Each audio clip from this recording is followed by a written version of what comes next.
3분기 실질 GDP가 전 분기보다 0.2% 성장하는 데 그쳤습니다. 전 분기 대비 성장률은 1분기 0.9%에서 2분기 0.3%로 급감했다가 3분기에 또다시 0.2%로 내려앉은 것입니다.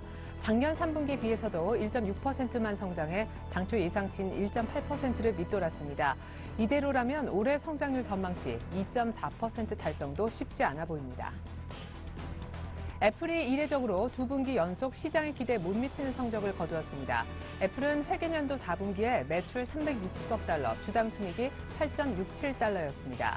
이는 전년 동기 대비 늘어난 수치지만 주당 순이익은 전망치에 다소 못 미쳤습니다. 아이폰은 계속해 판매가 늘었지만 미니 등 신형 태블릿 발표에 앞서 아이패드 판매 부진이 실적에 발목을 잡았습니다. 삼성전자가 분기 기준 처음 영업이익 8조 원, 매출 50조 원 시대를 열었습니다. 삼성전자는 3분기에 매출 52조 1,800억 원, 영업이익 8조 1,200억 원을 기록했습니다. 2분기에 세웠던 사상 최대 실적도 갈아치운 것으로 2분기와 비교해 매출은 9.6%, 영업이익은 20.8% 불어났습니다. 마이크로소프트사의 새로운 운영체제 윈도우 8이 전 세계 동시에 출시가 됐습니다.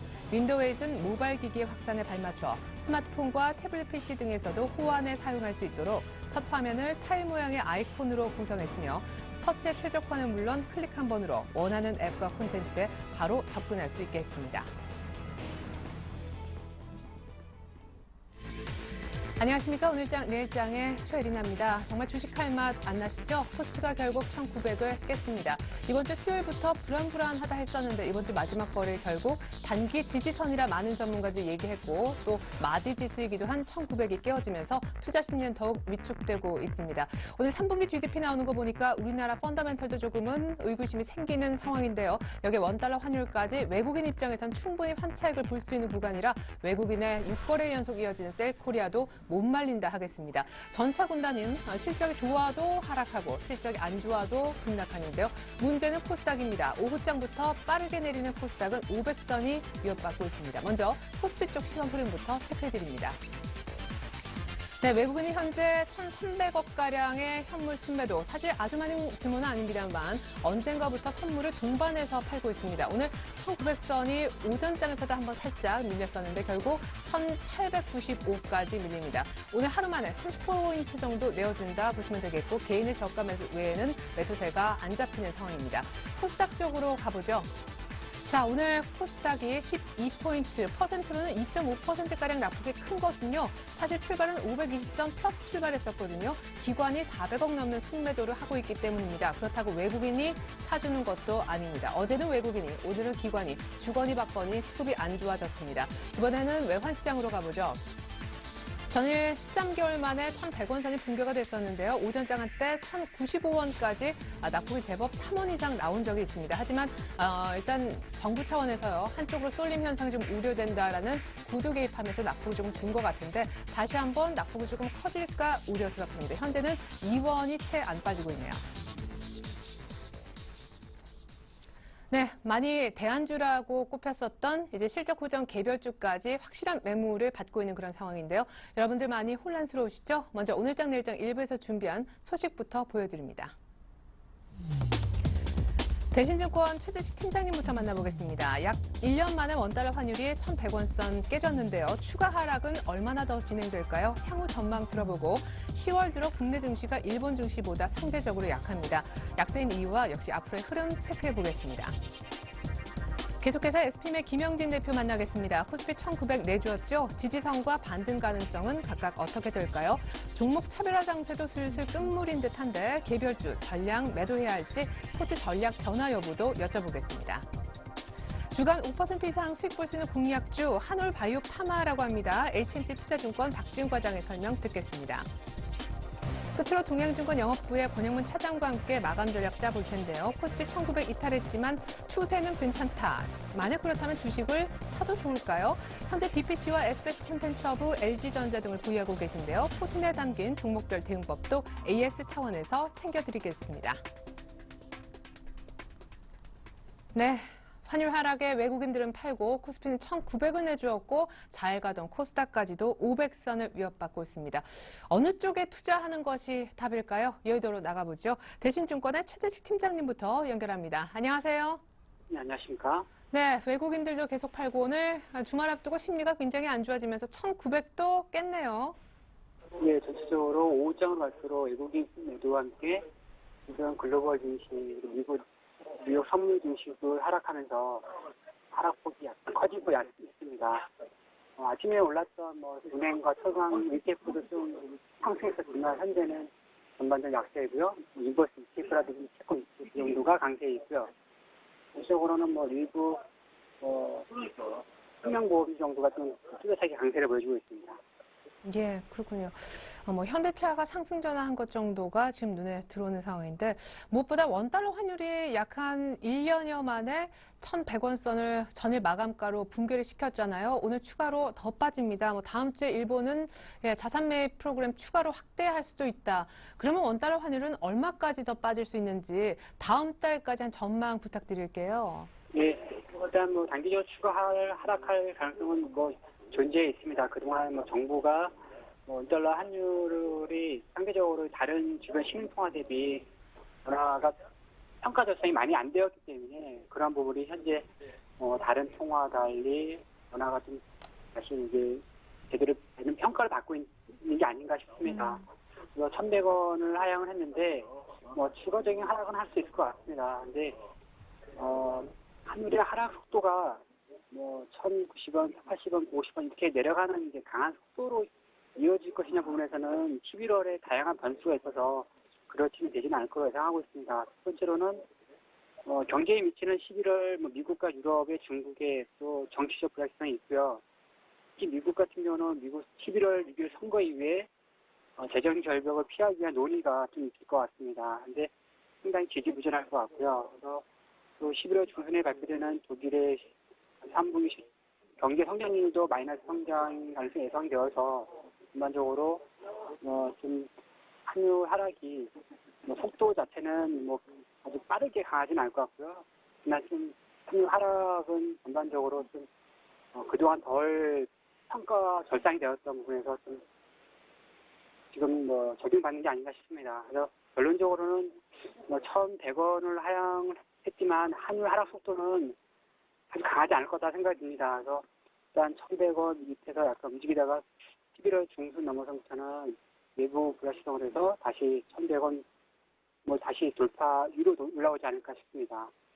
그렇군요. 여기서 이제 더 내린다고 해도 그렇게 환율 추가 하락이 빠르게 이루어지진 않을 거고 11월 달에는 아마 다시금 1,100원 얼마 이런 가격을 볼 거다. 추가로 11월 달엔 오를 가능성을 얘기를 해 주셨네요.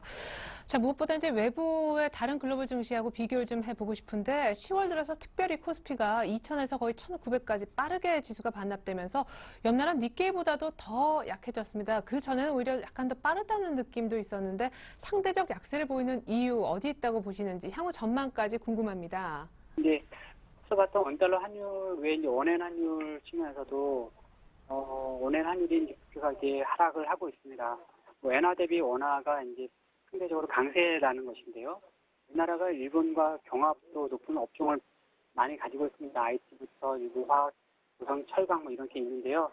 그런 수출주 같은 경우에는 엔화 대비 원화가 강세면 불리하게 됩니다. 그리고 그러한 주식들이 대부분 코스피 대형주를 차지하고 있고요. 그래서 10월 10일 이후에 니케이 지수보다 코스피가 더 많이 약세를 보여주고 있습니다.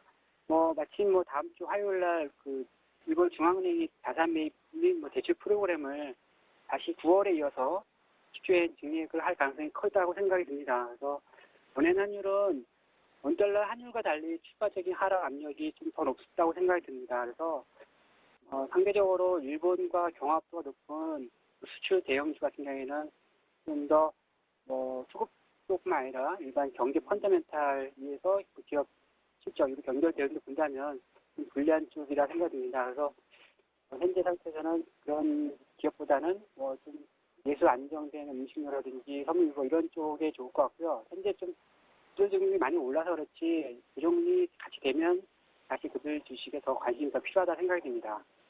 네, 그렇군요. 지금 말씀해 주시는 순간에 코스피가 1890까지 찍고 있는데 지금 시장 분위기로 봤을 때는 뭐 1800, 아니 1900이 깨졌기 때문에 뭐 싸게 사야 된다 이럴 분위기는 좀 아닌 것 같고 오히려 리스크 관리를 어떻게든 해야 될 거 아닌가 싶기도 합니다. 근데 한간에는 원화 강세 수혜주도 투자 아이디어로 꼽고 있지만 우리 애널리스트 분 얘기를 좀 들어보니까 11월 달에 다시 재차 오를 수도 있다고 하니까요. 요 환율 관련된 수혜주들도 짧게만 봐야 할까요? 마감 전략 부탁드리겠습니다. 근데 일단 워낙 강세 수혜주에는 뭐 음식료, 철강, 정유, 은행 이런 것들이 포함이 되어 있는데요. 실제적으로 현재같이 글로벌 경제가 둔화되고 유로존 경기 침체가 되는 상황에서 원화 강세가 피해가 되는 업종은 현재는 음식료밖에 없다고 생각이 들어요. 은행과 철강, 정유 같은 경우는 상대적으로 경제 펀드멘탈에 대한 뭐 수요 둔화라든지 그리고 달러 상승 압력 여러 가지 고려한다면 뭐 원화 강세 수혜주는 음식료이고 음식료 자체는 또 환율적인 매력뿐만 아니라 실제적인 그 원재료 가격을 제품 가격에 반영하면서 실적이 좋아지는 구조가 있습니다. 그래서 두 가지 컨셉으로 접근을 해야 될 거라 생각이 듭니다. 그래서 당장 뭐 11월까지 또 12월까지 이렇게 자산의 전략을 지난주에도 말씀드렸지만 계속 실적 호전주로 압축을 하면서 가야 될 것 같고 그리고 고위험한 자산을 줄이지 못할 경우에는 중위험 중수익 펀드라든지 그러한 ETF 쪽으로 가야 될 것 같습니다. 특히 손실이 커서 이제 손전매를 하지 못하는 주식이 있다면 뭐 인버스 ETF라든지 달러 선물 ETF 등으로 변동성에 따른 리스크를 해지를 해야 될 것 같고요. 그리고 계속되었지만 40% 현금 전략이 계속 필요하다는 생각이 듭니다. 그래서 단기 트레이딩적으로 한정하고 그것에 자신이 없으면 당분간 좀 쉬는 것도 필요하지 않나 싶습니다. 예, 좋습니다. 일단은 뭐 주식을 굳이 한다라기보다 리스크를 해지할 수 있는 또 다른 투자 대안을 조금 굳이 투자를 하셔야 된다는 생각을 좀 하셔야 될 것 같습니다. 대신증권의 최재수 팀장님 전략까지 확인했습니다. 마감 전략 감사합니다. 네, 감사합니다.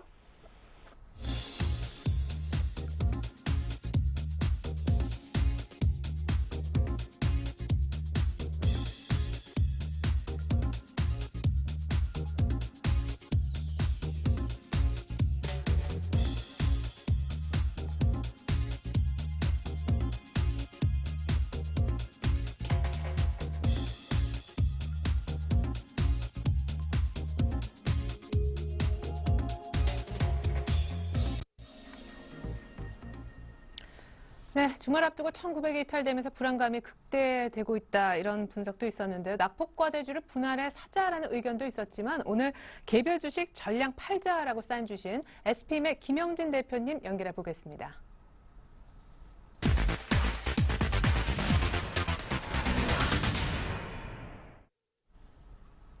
네, 대표님 안녕하세요. 예, 안녕하십니까? 네, 1900선도 이탈되고 뭐 1890까지 아슬아슬. 당시 지난주만 해도 한 61선 정도, 당시 61선이었던 1930포인트 정도의 지지를 예상을 해주셨는데 어느덧 121선까지 밀려버렸네요. 앞으로 지지 라인은 어느 정도 보십니까? 예, 그 1930포인트가 이제 60일 이동평균선이었다라고 말씀을 드렸고요. 단지 이제 그 당시에 제가 말씀을 드렸던 건 전저점이었었던 그 1910포인트에서 20포인트가 더 중요해 보인다 이렇게 말씀을 드렸었고 그 이후에 말씀을 드렸었던 게 이제 9월 7일에 발생갭 1890포인트하고 만약에 N자형 하락을 진행한다면 1860포인트 그렇기 때문에 제가 보통 1차적으로 지지선으로 작용이 될 만한 지수대는 1890에서 한 1910포인트 정도를 기대한다 이렇게 말씀을 드렸었고요. 그중에서 이제 아까 말씀드렸었던 60일 이평 깨고 전저점 1910포인트에서 20포인트도 깨고 내려온 상황이고요. 지금 현 시점에서 놓고 보면 120일 이동평균선이 1894포인트인데 뭐 그것이 지금 깨지고 있는 상황이다 뭐 이렇게 볼 수가 있는 상황이고요. 그렇다면 이제부터는 어디를 봐야 되는가 보면은 1890포인트대까지 내려온 상황이기 때문에 그거보다 좀 더 하락이 진행된다라고 본다면은 N자형 하락 제일 마지막으로 꼽았었던 그 곳까지도 갈 수가 있는 그런 상황이다 이렇게 봐야 될 것 같습니다. 사실 여러 가지 지수대를 말씀을 드렸지만 가장 의미 있는 지수대가 1860포인트대 같다 이렇게 말씀을 드리겠고요. 그게 왜 그러냐면은 2011년 7월에 우리가 사상 최고 지수 만들었었던 게 7월이죠. 7월에 2100포인트대고요. 그로부터 조정을 받아서 9월에 1644포인트까지 빠졌었는데 그것의 50% 정도 되는 그 지수대가 1860포인트이기 때문에 가장 가능성이 좀 높은 바닥 확인 조정 지수대가 아닌가라는 생각이 되고요. 물론 그건 또 가봐야 알겠지만 기술적으로 어느 정도 분석의 한계점이 있는 것이긴 하지만 지금 현재 시점에서 놓고 보면 어느 정도 가능성이 높은 바닥 지수대다 이렇게 볼 수가 있겠고요. 1차적으로 생각했었던 1890과 1910포인트대 위치하고 있었던 그 지수대에서는 지지가 실패했다 이렇게 봐야 되겠습니다. 2차적인 하락이 다음 주 초에도 나타날 수 있다. 뭐 이 정도로 생각을 하면 될 것 같고요. 하지만 뭐 그게 멀어 보이지가 않네요. 벌써 1890포인트까지 왔기 때문에 내려봐야 뭐 오늘 내림폭 정도가 더 내리지 않을까라는 생각이 들기 때문에 너무 투자 심리를 위축시킬 필요는 없겠다. 이렇게 하락이 된 이제 와서는 너무 겁낼 필요가 없겠다라는 생각이 듭니다. 만약 1910, 20포인트에서 반등이 나와서 어제처럼 1930, 40 정도로 가 있는 상황이라고 한다면 약간 좀 매도의 기회를 볼 수도 있겠고 좀 불안해할 수도 있겠지만 지금 상황에서는 오히려 겁낼 필요가 없지 않을까라는 생각이 들고요.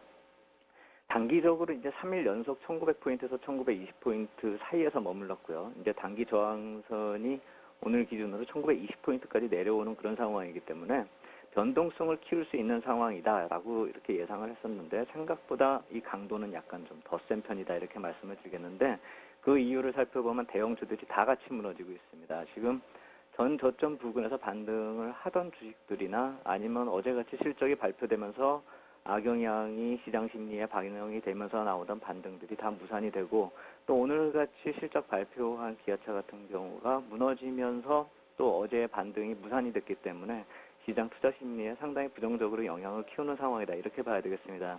또 하나는요. 수급적으로 외국인 선물 매도가 이 9월 만기 이후에 간만에 이 오픈 포지션을 상당히 많이 늘리고 있습니다. 오늘도 한 1,500계약에서 2,000계약 사이를 매도 계약수를 늘렸다 줄였다 하고 있는데요.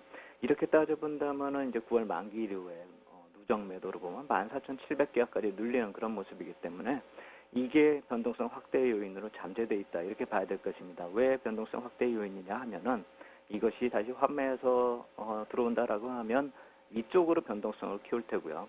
보통 외국인이 키울 수 있는 매도 누적 계약수가 한 2만에서 2만 5천 계약이다라는 감안을 한다면 한 1만 계약 정도가 더 남아있기 때문에 하방 변동성도 더 키울 수 있다. 지금이 만약에 방향성으로 계속 누적을 시키고 있는 그런 상황에 중간 정도 된다. 1만 5천 계약이요. 그렇다라고 본다면 추가적으로 나올 수 있는 물량도 있다라는 점에서 위아래로 변동성이 더 커질 수 있다는 관점, 결국 파생상품 시장 쪽에서도 그러한 경계 심리가 발동이 되고 있다. 이렇게 봐야 되겠습니다. 예.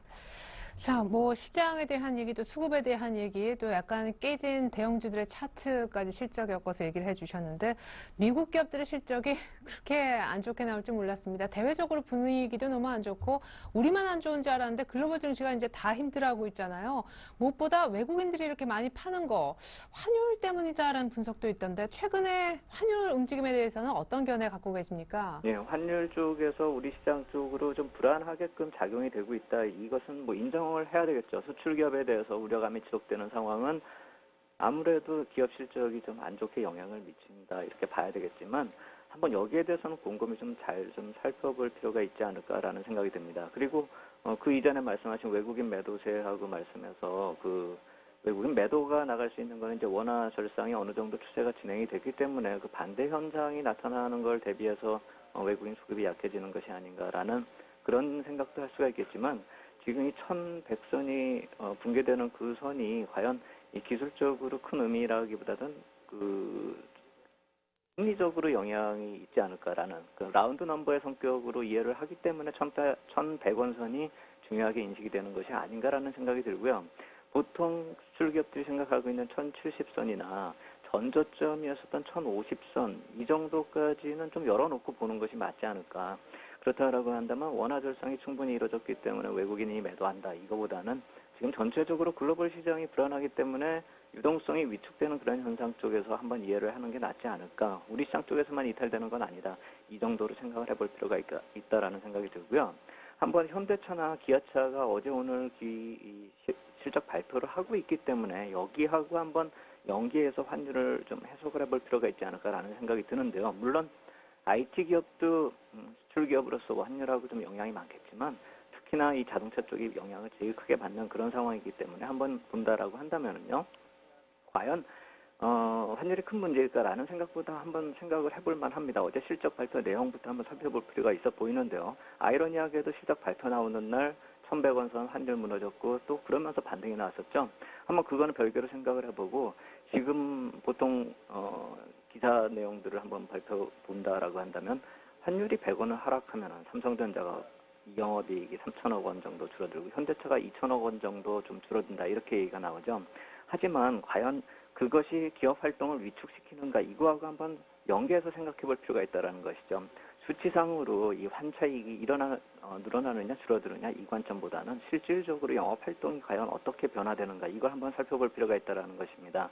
그렇다라고 본다면 한번 우리가 2008년 시점을 한번 생각을 해볼 필요가 있어 보이는데요. 제가 자료를 한번 뽑아보니까 2008년대의 현대차 주가는 3, 4만 원대였습니다. 그 당시가 금융위기 때였죠. 그러면서 계속 주가가 상승하면서 2011년에 20만 원대 진입을 했었죠. 그 당시에 환율이 어땠는지 한번 살펴볼 필요가 있습니다. 그 당시에 환율은 우리나라 환율이 원달러가 1,500원대였습니다.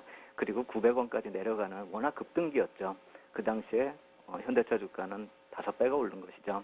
그렇다고 한다면 과연 이게 환율하고 현대차 주가하고 영향이 있는가? 그것보다도 영업 환경하고의 영향력을 좀 더 결부시켜야 되지 않을까?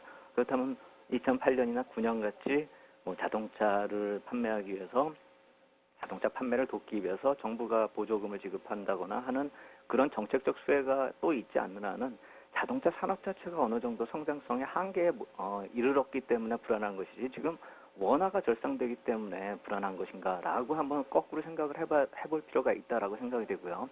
특히나 지금은 원화가 급등한다 이렇게 보기도 힘든 것입니다. 2008년에 우리가 겪었었던 1,500원에서 800원으로 오던 환율이 과연 원화가 급등한 것인가 한번 생각을 해봐야죠. 그건 원화가 급등한 게 아니라 달러화가 폭락하는 것이죠. 지금도 원화가 강세를 보인다 이거보다도 달러가 약세를 보인다 이 관점에서 보이는 것이죠. 말장난 같지만 실질적으로 우리나라 펀더멘탈을 보거나 외국인 수출 자금이 늘고는 있지만 예전보다 작년 대비 줄어들고 있는 그런 모양새를 볼 때도 그렇고 외국인 투자 자금이 유출이 되고 있는데 원화가 급등할 이유가 없는 것이죠. 펀더멘탈적으로 접근한다기보다도 달러화가 많이 풀렸고 Q3의 영향까지도 한번 연계해서 생각해 볼 필요가 있다. 이 말씀을 드리는 것입니다. 결국 펀더멘탈하고는 별개의 흐름으로 지금 환율이 흘러가고 있는 것이고 환율과 연계해서 기업 실적하고도 결부지어서 과거의 생각과 좀 동일시해가지고 지금의 척도를 삼는 것은 좀 무리가 있지 않을까라는 생각이 듭니다. 물론 우리나라 원달러 환율하고 반대돼서 N달러 흐름이 진행이 되는 방향이 반대이기 때문에 가격 경쟁력을 논하는 정도로 하면은 환율의 영향은 자동차 업종에 미치는 영향은 그 정도로 한번 생각해 보면 되지 않을까라는 생각이 들고요. 또 한 가지는 그 어제 현대차 실적을 살펴봤을 때요. 국내에서 판매한 자동차 대수가 48만 대고요. 해외로 만들어서 수출한 경우가 90만 대죠. 그러면 합해봐야 전체 그 합계 누적 판매 대수 270만 대의 절반이 안 됩니다. 해외에서 생산해서 판 게 한 180만 대 되는 것이죠. 결국 전체적으로 놓고 봤을 때 해외 생산 기지에서 한 67%가 생산돼서 판매된다라고 놓고 본다라고 한다면 과연 이것이 기업 실적으로 미치는 그 환율의 영향은 제한적이 될 것이고 향후에는 좀 더 낮아질 것이다. 영향력이 낮아질 것이다. 이렇게 봐야 되겠죠. 또 어제 그 IR에서 나왔듯이 내년도 환율을 예상을 할 때 1,070원대 환율 정도를 생각한다. 그 이하도 생각을 한다라고 생각을 해서 기업이 사업 전략을 세운다라고 한다면 환율이 기업에 미치는 영향은 우리가 아까 말씀드렸듯이 2011년 8월에 1,050원 이하로 원달러 환율이 1,050원 이하로 내려가지 않는 한 과연 지금 기업 실적에 미치는 악영향을 논할 필요가 있을까라는 생각이 들고요. 이렇게 생산하고 판매가 해외로 거의 다 이동을 해가고 절반 이상이 이동해 나가고 앞으로는 그걸 더 늘려나가다라고 한다면은 이 관점에서 놓고 볼 필요가 있어 보입니다. 이 현대차나 이 글로벌 기업의 이 판매에 있어서나 기업 경쟁력은 우리나라 안에서의 움직임보다도 글로벌 경기에 이제 익스포저가 더 커지고 있다 이렇게 봐야 되겠죠. 결국 글로벌 경기에 대한 우려감하고 동행한다. 이 점은 단점이 될 것이고 지금 시점에서 글로벌 경기가 불안하다. 이 요인을 오히려 현대차나 기아차가 그대로 반영하고 있다. 이렇게 보는 것이 맞겠다라고 생각이 들고 이 환율 쪽에서 접근하고 환율 원화절상을 자꾸 확대 해석하는 것은 기업 쪽의 이익을 과대평가해주기 위한 어떻게 언론 플레이 쪽으로 한번 생각해 볼지 않을까. 실질적으로 주식 투자에 있어서는 너무 우려할 점이 아니지 않을까라는 생각이 든다. 이렇게 말씀을 드리겠습니다. 최근에 환율 흐름 보고 이것이 자동차의 실적에 대한 우려를 연관시켜서 자동차 주식을 좀 부정적으로 보는 것. 일단 이 연결고리는 조금 논리적으로 비약이 있지 않느냐 이런 설명 들어봤습니다. 다만 우리 환율을 갖고 자동차주를 좀 걱정하는 부분은 일본과의 경쟁 구도 이 부분에 한해서는 맞다라는 얘기를 해주셨습니다. 조금 더 크게 멀찌감치 시장을 보면요. 사실은 어제 오늘 실적 발표 기업들이 속출하면서 실적 시즌은 좀 하이라이트를 보내고 있는 것 같습니다. 다음 주면 좀 소강 국면일 텐데 잘 가던 개별주들이 좀 많이 주춤하는 것 같아요. 우리 김영진 대표님도 때문인지 곧 대반등을 활용한 수익 확보 이번 주에 계속 팔자 사인을 주시더라고요. 예. 그 대반등 시세로 한정하는 게 맞다라고 생각이 들고요. 그게 어제까지 다 한 번씩 순환매가 나타났다라고 생각이 됩니다. 제가 메시지를 보내드렸던 종목들이 보통 저점에서 다시 한 10% 정도 대반등이 나오면서 고점 부분까지 오는 그런 시세가 나타났습니다. 물론 지난주에도 말씀드렸듯이 그것은 매수의 기회가 아니라 매도의 기회라는 점을 다시 한번 말씀을 드리겠고요. 이 실적 시즌 오늘 삼성전자가 본 실적 발표를 하면 우리나라는 거의 실적 시즌 피크를 지난다 이렇게 보면 됩니다. 남은 것이 뭐 있나라고 보면은 시가총액상으로도 이제 얼마 되지 않고 사실 우리나라 기업 내용이다라고 표현하기에는 좀 어울리지가 적절치가 않다라고 생각할 만한 금융주들이나 아니면 중소형주들이 좀 남아있는 그런 상황이죠. 결국 우리가 보통 실적 시즌에서 주가 차별화가 나타나는 그것을 생각해 봤을 때도 주가 차별화의 피크도 같이 지나고 있다. 이렇게 볼 수가 있는 것이죠. 제가 이 시점에서 한번 또 하나의 자료를 한번 뽑아 왔는데요. 올해의 업종별 그 흐름이 어땠는지 한번 생각해 볼 필요가 있어 보입니다. 왜 벌써부터 올해를 따지느냐 이렇게 말씀하실 수도 있는데 이제 남은 투자 기간이 올해가 이제 2달이 남았는데 12월 들어가면 연말 장세라고 해서 별 볼 일이 별로 없습니다. 그냥 흘러가는 시세라고 놓고 봐도 될 거고요. 실적 시즌이 끝난 다음에 11월 달엔 좀 한가할 겁니다. 결국 그렇게 놓고 본다면은 1월부터 10월까지의 흐름이 가장 중요했었던 시기다. 이렇게 볼 수가 있는 시기이기 때문에 이 말씀을 드린 것인데요. 업종별 흐름을 놓고 본다면 올해 가장 상승률이 높았던 그 업종이 어느 것이냐 꼽는다면 의외로 전기가스가 23%가 올라가지고 전기가스 업종이 제일 많이 오른 업종입니다. 또 음식료 업종이 22%가 올라서 두 번째로 많이 오른 업종이고 세 번째로 의약품 업종이고 네 번째가 IT입니다. 그리고 우리가 잘 알고 있는 운수장비는 어땠는가 놓고 보면은 코스피 종합지수가 3.7% 오르는 동안에 오히려 운수장비 업종 2%가 내린 그런 상황이고요. 보통 알고 있는 화학, 철강, 기계 이쪽은 더 말할 것도 없이 안 좋은 모습입니다. 제가 이 말씀을 왜 말씀을 드리냐 하면은 지금까지의 실적 시즌에 맞아서 이 종목 차별화가 상당히 오랜 기간 진행이 됐고 우리가 느끼는 것 이상으로 많이 반영이 주가에 돼 있다. 이 점을 말씀드리기 위해서 이 자료를 뽑은 것이고요. 그렇다라고 본다면은 지금 과연 전기가스 업종이나 음식료 업종이 계속 주가 차별화를 만들면서 추가적인 상승이 가능할까 이 점을 한번 살펴본다라고 놓고 본다면은 되돌림 시세는 가능하겠지만 여기서 대형주가 바닥을 다지지 못하는 모습 속에서 주가 차별화가 지속되기는 어렵다라는 것이죠. 왜냐하면은 대형주가 한번 치고 나가면서 어제같이 한번 치고 나면서 한 단계 지수 레벨을 높이고 지수가 안정이 된다면 개별 주식들이 움직일 수가 있지만 그게 아니라 대형주가 치고 나가지 못하고 반짝 반등을 하고 추가적으로 또 오늘같이 조정을 보인다라고 한다면 오늘 같은 개별주들의 동반급락이 나타날 수 있다. 이 점으로 인식을 해야 됩니다. 이미 주가 차별화는 어깨 이상 시세로 올라왔다. 이렇게 볼 필요가 있어 보이고요.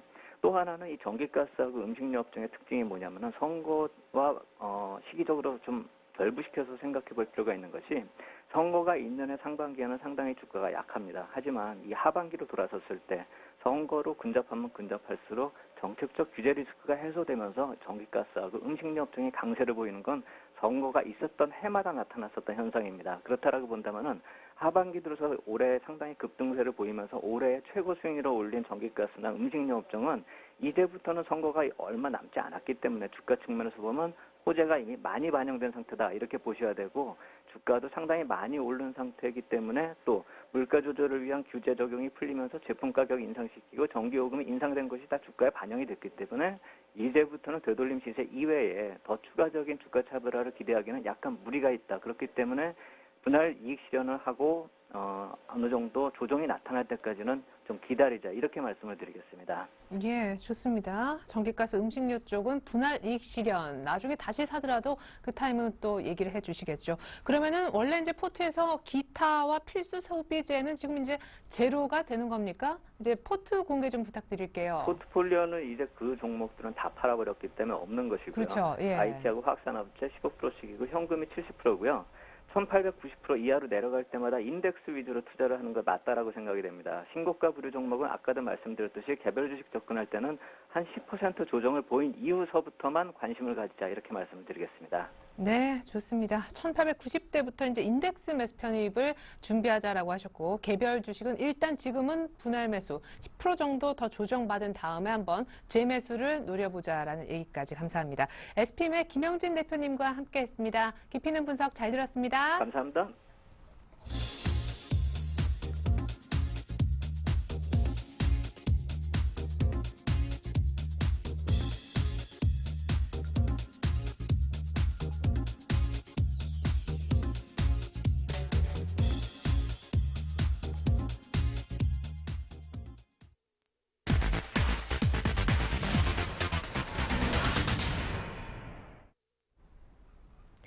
네, 안녕하세요. 주간 5% 공략주 김보람입니다.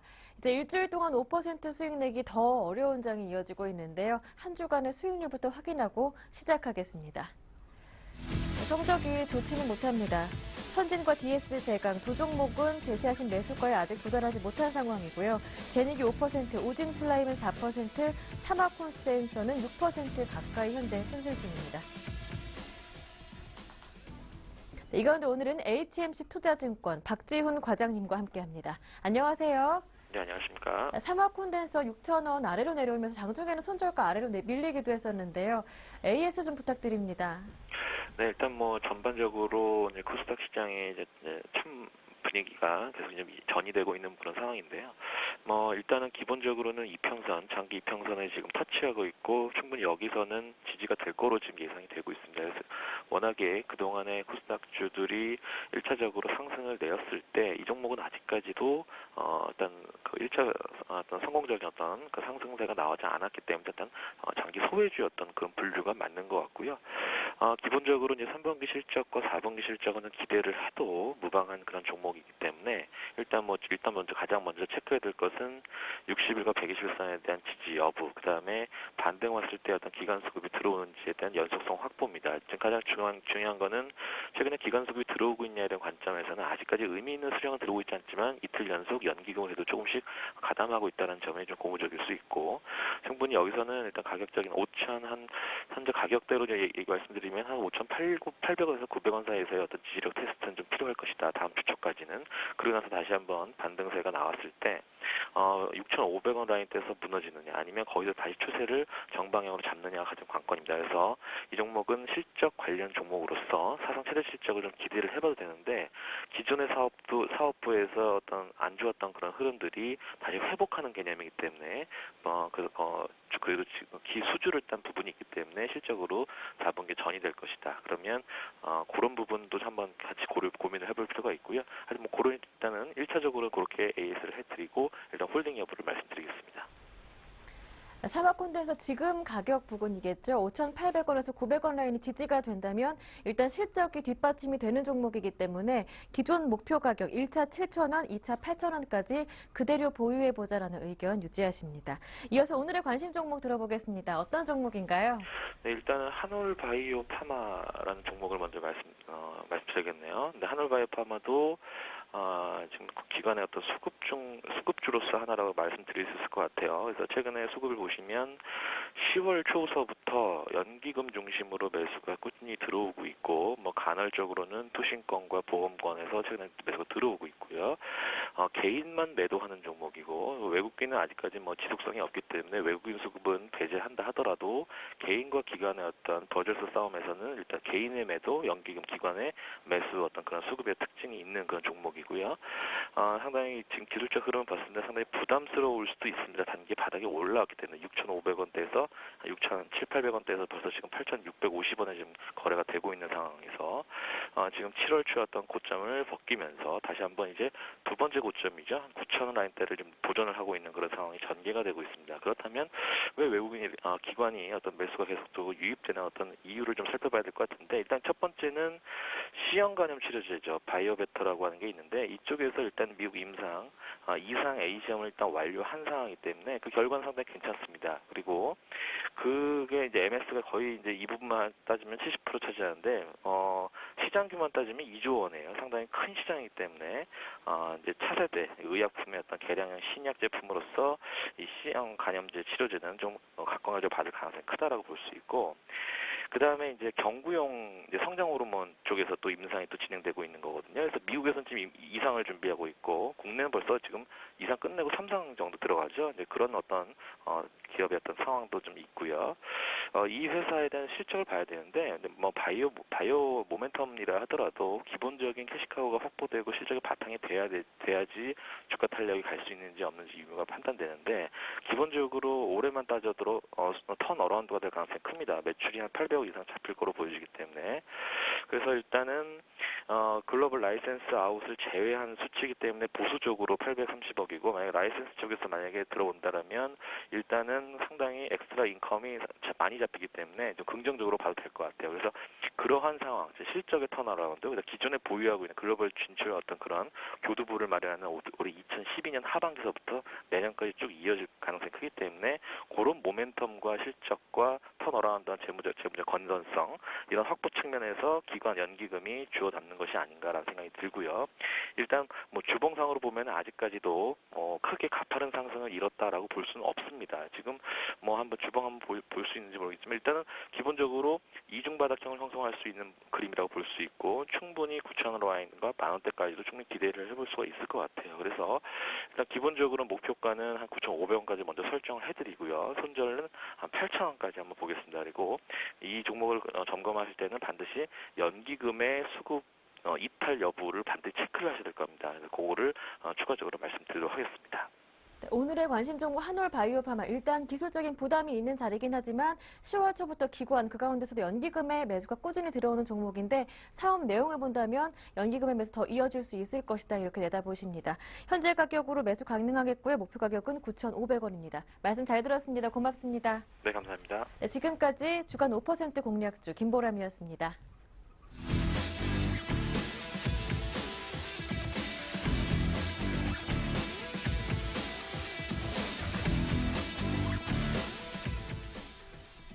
네, 이번 주 마지막 거래일 금요일 맞고 있는데요. 코스피는 1,900이 깨어졌고 원달러 환율은 이미 1,100원이 깨어진 상황입니다.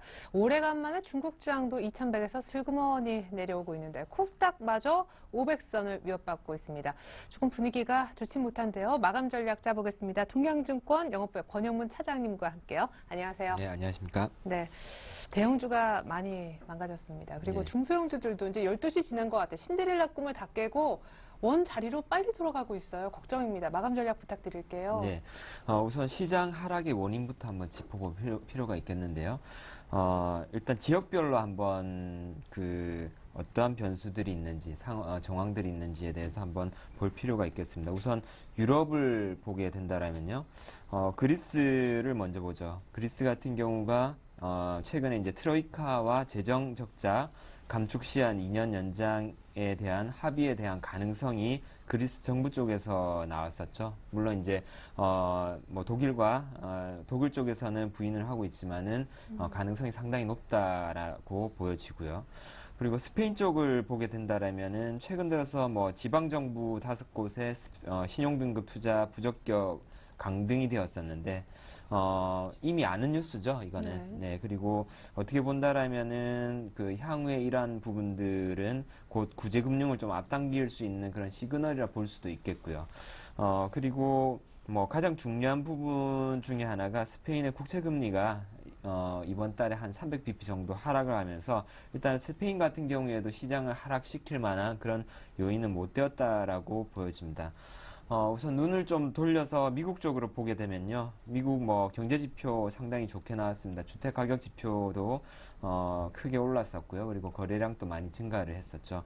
뭐 이러한 경제지표 호조세는 미국뿐만이 아니죠. 뭐 중국 같은 경우에도 제조업 PMI 2달 연속 상승을 했고요. 그리고 유동성 지표까지 호전이 되면서 뭐 사실 유럽 쪽이든 미국 쪽이든 중국 쪽이든 지표로만 본다라면 사실상 시장을 끌어내릴 만한 그런 이슈들이 별로 없었다라고 네.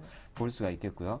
뭐 기업 실적 운운하는데 그러한 부분들도 미국 같은 경우에는 실적 예상치를 상회를 하면서 이 또한 뭐 주가 하락에 대한 그런 이유라고 볼 수가 없다라고 보여지게 되겠습니다. 하지만은 최근 들어서 좀 이전과는 다른 그런 부분들이 한 가지가 있는데 네. 오바마와 다르게 롬니 후보가 양적 완화에 반대하는 그런 입장들을 계속 견지를 해왔습니다. 근데 최근 들어서 지지율이 많이 상승을 했죠. 그래서 오바마 별로 격차가 없어지게 됨으로 인해 가지고 어떤 롬니의 어떤 양적 완화에 반하는 그런 그 견해로 인해서 만약에 롬니가 당선이 된다라면은 이런 양적 완화가 되지 않을 수도 있다. 뭐 이런 부분들에 대한 우려가 어떤 시장에 하락하는 그런 요인으로 볼 수가 있겠습니다. 그래서 그렇지만 이게 여태까지 어떤 상승 추세를 바꿀 변수는 못 된다라는 판단을 하고 있는데 이유는 미국의 막대한 부채 탕감을 위해서라도 만약에 롬니가 대통령에 된다라면은 양적 완화를 지금은 반대를 하지만은 당선됐을 때 대통령이 된 입장에서도 뭐 반대를 할 수는 없을 거다라고 판단이 되어집니다. 따라서 유럽 쪽이든 미국 쪽이든 리스크는 감소를 하고 있고요. 뭐 중국도 지표 잘 나오고 있고 다만 이제 미국 대선에 대한 그런 리스크가 부각이 되고 있는 국면이기 때문에 일시적인 하락으로 판단을 하고 있습니다. 그래서 비중 확대 전략을 제시를 해드리겠습니다. 네. 그리스라든가 스페인 변수, 그리고 미국의 대선 리스크까지 다 포함을 해서 이런 것들이 상승 추세를 바꿀 만한 변수는 아닌 것 같다. 그냥 일시적으로 좀 빠지는 것 같으니까 주식을 더 사자, 오히려 비중 확대 얘기를 하셨는데 사실 뭐 지표는 조금 좋아지고 있는 것 같고 유럽도 큰 그림에서 예전보다는 아주 많이 좋아진 게 사실이죠. 근데 기업들의 실적은 참 정말 어지간히 안 나온다라는 생각이 들고요. 그리고 사실 지난주 EU 정상회담 이후에 전후로 해서 매수 홀딩하자 했는데 오늘 1,900까지 빠지니까 중간에 대형주는 이루 말할 것도 없고 중소형주까지 이제 수익률 게임에서 조금 오히려 도움이 안 되는 상황이란 말이죠. 어떻게 이제 주식 비중 확대를 확신하시는지 앞서선 사실 N자형 하락 가능성 얘기도 있었단 말이에요. 차트 좀 보면서 얘기 들어볼게요. 네, 종합 주가지수 차트 보시면서 말씀을 드리겠습니다. 지금 보시는 차트는 코스피 종합의 일봉 차트인데요. 말씀하셨다시피 일봉 차트를 본다라면은 최근 단기적인 흐름 10월달 들어서 그 하락 N자의 패턴이 정확하게 나타나고 있습니다. 하지만 긴 추세로 한번 좀 주봉을 한번 볼까요? 그렇게 된다라면은 결국에는 작년 8월 유럽 재정 리스크 이후에 하락한 이후에 점점 저점을 높여가는 그런 상승 추세임을 볼 수가 있겠습니다. 다만 이제 최근에 이런 부분들이 꺾여 내려가면서 올해 초 만들었었던 고점을 뚫지 못한 거에 대한 아쉬움은 좀 남는 자리다라고 볼 수가 있겠습니다. 우선 올해 7월 말부터 해서 올라왔던 이유가 제 3차 양적 완화로 인해서 올라왔다라는 부분이고 최근 들어서 빠지는 이유로 제가 언급을 한 그런 그 미국에 대한 대선 리스크를 말씀을 드렸었는데 3차 양적 완화로 올라왔었기 때문에 거기에 대한 어떤 그 변화의 가능성이 생긴 게 아닌가. 그것이 근본적인 상승의 이유가 대선으로 조금 바뀔 수 있어서 지금 주춤하는 거다. 예, 그렇죠. 그러면 대선 끝나면 갈 수 있습니까? 대선이 끝나기 전에 일단은 지지율에 따라서 시장이 변동을 할 거라고 생각을 하는데요. 우선 뭐 말씀드렸다시피 롬니 후보가 된다고 하더라도 지금은 후보의 입장이지만은 대통령의 입장이 된다라면은 그 입장이 바뀔 수 있다라는 거죠. 그래서 이러한 부분들이 일시적인 하락의 리스크는 될 수 있겠으나 3차 양적 완화를 결국에는 하지 못하게 될 가능성은 좀 극히 낮지 않느냐라는 이유에서 일시적인 하락으로 판단하는 거고요. 역시나 3차 양적 완화가 유지가 됐을 때는 시장은 상승세다. 상승인 방향은 맞다라고 확신을 하고 있습니다. 네, 오바마 지지율을 빼앗기 위해서 롬니는 어쩔 수 없는 선택을 하고 있는지 모르겠는데 어쨌든 대선 전후해서 시장이 원래 상승재료였던 이 3차 양적 완화를 놓치진 않을 거다. 이런 논리에서 일시적 하락으로 본다라는 얘기를 해주셨습니다. 그래요. 어떤 쪽의 주식을 더 살까요? 오늘 시장이 너무 빠지니까 이 얘기는 생략하도록 하겠습니다. 일단은 오늘 일시적 하락이라는 전문가의 분석이 나왔다라는 것만 해도 좀 안심하시는 분들도 계실 테니까요. 이제는 기존 포트를 한번 보겠습니다. 오늘 신규 종목이 없는 걸로 아는데요. 기존 포트에 있는 종목들 먼저 확인을 해보죠. 자, 권영문 차장님의 포트가 되겠습니다. DPC, LG전자, SBS 콘텐츠허브. LG전자가 40%로 비중이 가장 컸고요. 그 다음에 SBS 콘텐츠허브고 그 다음이 DPC입니다. 자, 오늘 낮 12시 기준입니다. 수익률을 뽑아보니까요. LG전자, SBS 콘텐츠허브 지난주와 거의 비슷한 수익률입니다. 중간에 LG전자는 실적 발표가 있었고 휴대폰 쪽에 이익이 좀 잡힌다라는 뉴스도 있었죠. 자, 그러나 DPC가 지난주에 한 15%, 14% 이상 수익이 나다가 어제 오늘 급락해서 수익이 거의 제로가 됐어요. 어떻게 하면 좋죠? 네, 코스닥 지수와 떼어놓을 수 없는 종목인데요.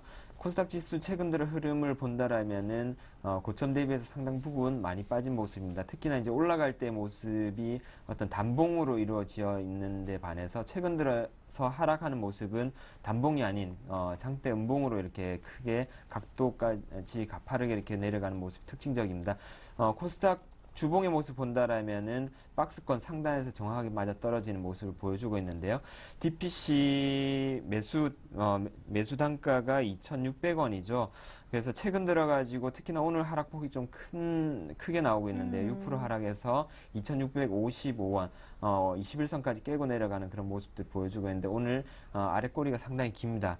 만약에 담지 못하신 투자자들 같은 경우에는 어제 오늘 하락을 이용해서 매수할 수 있는 기회가 되지 않나라고 생각을 하고 있고요. 오히려 매수 기회. 예, 그렇죠. 예. 그리고 최근 들어서 이제 어떤 그 에이티넘 인베스트먼트를 비롯해서 창투사 주가들이 같이 내리면서 시가총액이 상대적으로 좀 적어졌습니다. 그럼으로 인해서 상대적으로 다른 창투사들에 비해서 좀 이렇게 싸다라는 느낌은 이전에 제가 맨 처음에 추천드릴 때보다는 좀 덜한 느낌인데 그렇지만은 역시나 스틱 인베스트먼트 100% 자회사 두고 있는 DPC 여전히 향후에 이제 이런 부분들, 가치 부분들이 부각이 됐을 때 충분히 목표가까지 수익 극대화 전략 가능하다라는 점에서 목표가 3,385원, 손절가 2,250원만 유념하셔서 매수 기회로 활용하시면 좋을 것 같습니다. 네, 좋습니다. LG전자 잘 가고 있고 SBS 콘텐츠허브도 괜찮고요. DPC가 오늘 급락하고 어제도 급락했었지만 오히려 매수의 기회가 온 것 같다. 이런 분석을 해주셨습니다. 자, 완성된 포트는 따로 정리하지 않겠습니다. 우리 LG전자, SBS 콘텐츠허브, DPC 그대로 홀딩하시라는 의견이 있었습니다. 다만 DPC는 신규 매수 가능하다는 의견까지 받아봤습니다. 동양증권 영업부 권영문 차장님과 함께했습니다. 도움 말씀 감사합니다. 네, 감사합니다. 네, 1890선 정도에서 끝날 것 같습니다. 안타깝지만요. 코스닥은 500선은 지키겠네요. 국순당이 어닝쇼크로 한가 들어갔다는 점을 알려드리면서 잠시 오늘장 내일장 2부에 종가 들고 다시 오겠습니다. 고맙습니다.